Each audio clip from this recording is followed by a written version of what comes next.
How would you feel if your husband left to go buy milk and bread and he never came home?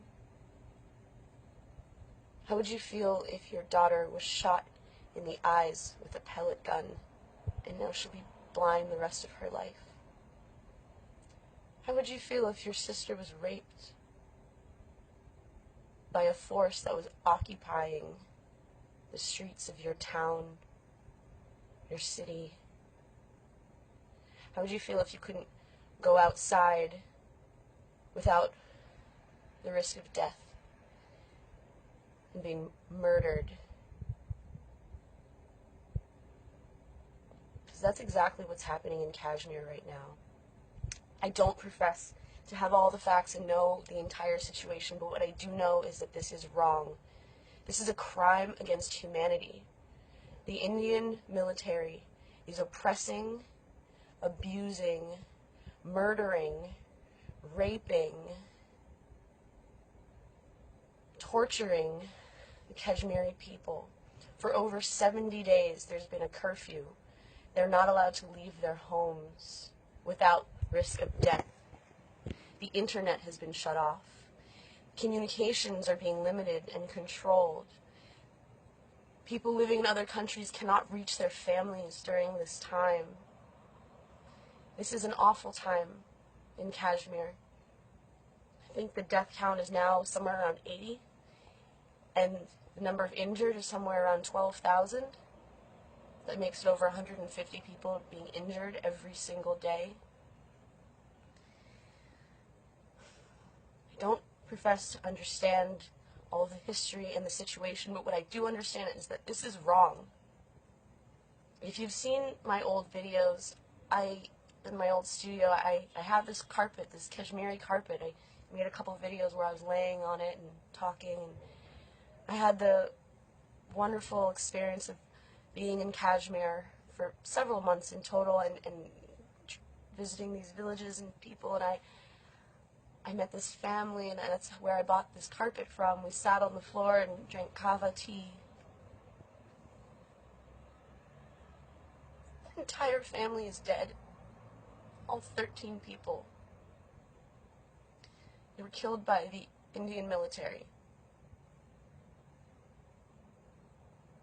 How is that okay? How can this possibly be justified? More violence is not the answer.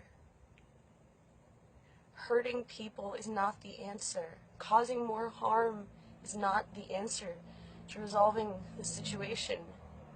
I don't know what the answer is, but I do know that I cannot sit by quietly and hear what I'm hearing and not say anything. So I know I'm going to get a lot of shit from people for this video. Oh, how don't you dare say this? You don't understand. You don't understand. You know what I do understand? I do understand it's not okay to kill children for any reason. Are you justifying the murder of children? How could you? So I want my friends here in America and around the world to know that there is a grave human rights violation happening right now in Kashmir. It's being executed, and I do use that word literally, it's being executed by the Indian military. There is a very long and complicated and complex history and political issues. I get that. But that doesn't make it okay. That doesn't make this okay.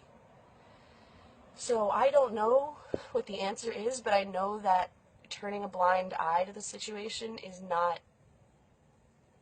something I could live with. And I want people to know, people need to know that something is not right. The cries of the Kashmiri people need to be heard. So what can we do? We can pray. We can pray together for peace in Kashmir. We can pray for the children. We can pray for the families. We can pray for the young people who are losing their lives every day. Most of the people who died are under 18.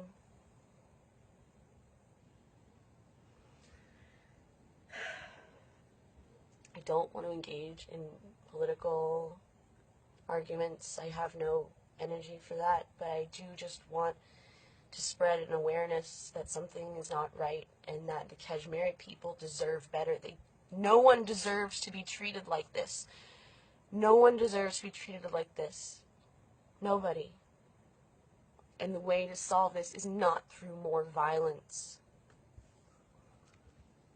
Only God can help them now. But God works through people.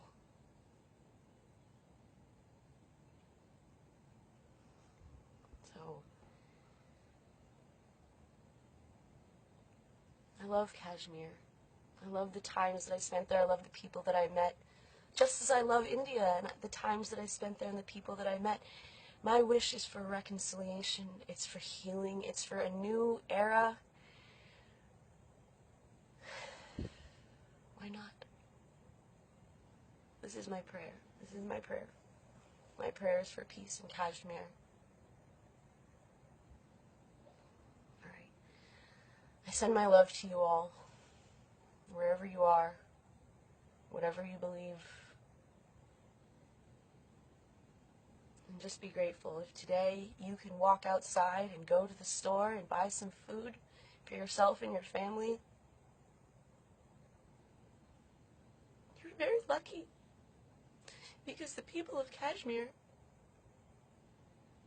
do not have that luxury. So, please join me. And together, let's pray. Let's pray to God, the God of our understanding, whatever that may be. Let's pray to that power greater than ourselves for peace in Kashmir.